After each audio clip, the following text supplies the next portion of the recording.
Welcome to this video presentation here at 7daysonly.co.uk. Here we have the Audi A4 on a 66 plate. I'm going to start off firstly by showing you around the outside of the car, and then we'll hop in and run through some of the controls on the inside of it from there. From the outside, you can see it's a four-door car with alloy wheels. We're going to start off inside the vehicle's boot space first of all.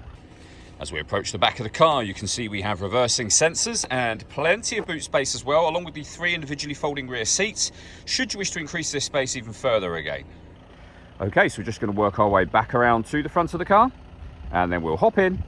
And as I mentioned, we'll run through some of the controls on the inside of it from there. But now that we've done a full circle, you can see it's in fantastic condition the whole way round. Just briefly before we climb in, I think it's well worth seeing the interior from this exterior point of view. There's plenty to run through on the dashboard, so let's hop in and we'll do that now.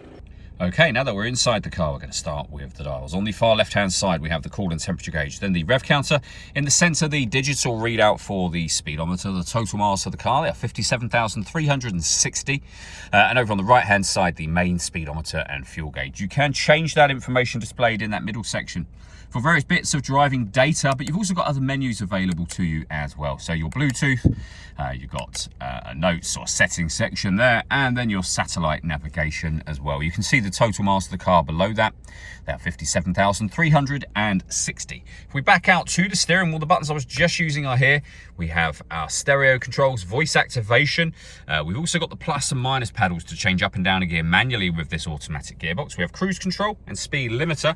And then into the center, the main screen for the car. So firstly, the movement you see me making is being done predominantly using this dial. You can enter certain menus directly from here. For example, we are now in the radio menu. Volume for the stereo is just down here to the left. If we hit the menu button, we will then be on the main menu where we started, and we can use the dial to select everything from here. So you can change the driving setup of the car. You can access your settings for bass, treble, balance, fader, etc. Your radio, where you will find FM, DAB and AM radio all available. If you want to listen to your own audio, you do so under the media heading. Loads of ways to do it. So CD player, SD memory card, USB input, auxiliary input, Bluetooth audio. We've even got a Wi-Fi connection available down there. You can pay your phone under the telephone heading, input any destination under the navigation heading, and then as you can see, we have a really nice clear color display for the map itself. If you put the vehicle into reverse, you get a visual guide to the car's parking sensors.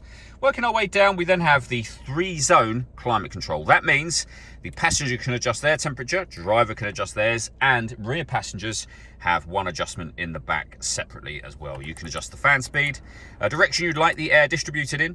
When you're happy with those settings, you can see air conditioning is off at the moment, so you can turn it on and off from on this dial just here. You can also hit auto.